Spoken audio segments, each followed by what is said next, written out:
بسم الله الرحمن الرحیم.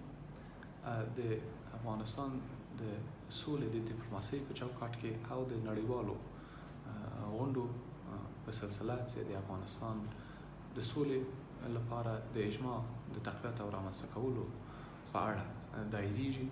نن مازدیګر به د افغانستان جمهوري دولت د یو نړیوالې غونډې کوربه‌توب ولري چې د ویډیو کنفرانس له لارې په لار اچول شوې ده او شاوخوا د شلو نړیوالو سازمانونو او هیوادونو د اساسو په ګډون جوړیږي.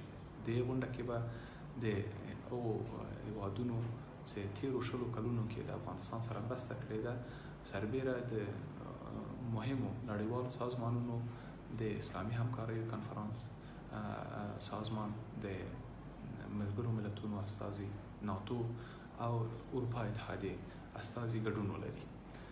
د دې غونډې اجنډا به چې نن مازدیګر جوړیږي د بندیانو په تبادله، د افغانستان جمهوري دولت او طالبانو ترمنځ د سولې مذاکراتو عاجل پیل، د تاوتریخوالي کچې کمول او د اوربند تامینېدلو باندې بحث او تبادله نظر وکړي. تشکر.